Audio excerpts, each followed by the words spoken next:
contact. This is the moment when infection begins. How does infection happen? You see the tiny shapes there on the virus particle's surface? They seem like random blobs.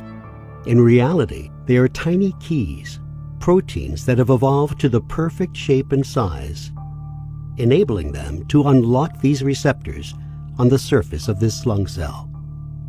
Like a smile and a handshake, the virus deceives this lung cell and is welcomed in, where it will command the cell to make more virus particles.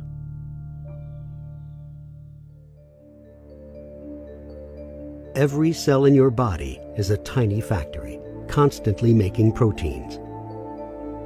Your genetic code, or DNA, directs every activity. Protein-making machinery in the cell reads the cell's own DNA and makes sure the cell proteins go where they're needed.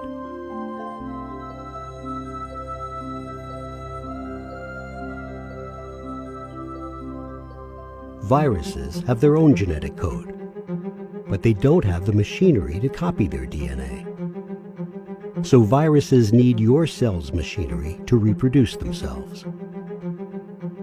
A virus starts this process by using the keys on its surface to gain entry. Like a Trojan horse, it enters the cell. The virus releases its own DNA into the unsuspecting cell and hijacks the protein-making machinery.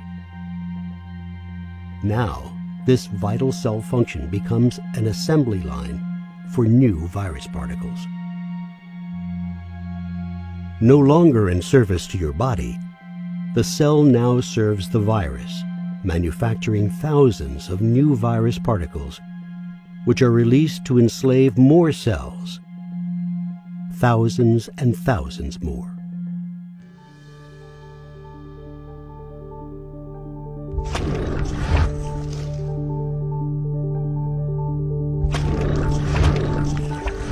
Fortunately, certain cells in your body have evolved to fend off microscopic attackers. Early responders, like this macrophage, identify invaders and attack.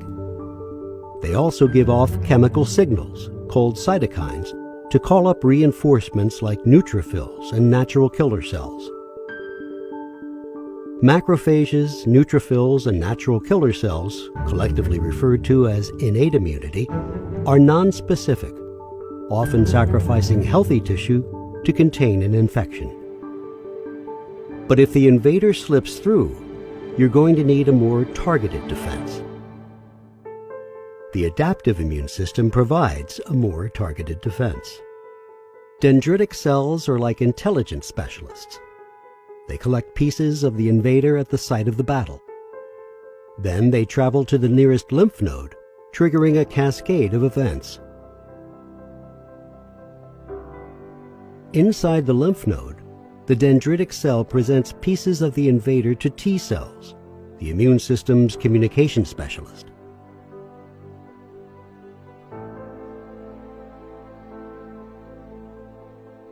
In turn, T cells activate B cells, training them to form antibodies, the molecular weapons that target the invader specifically.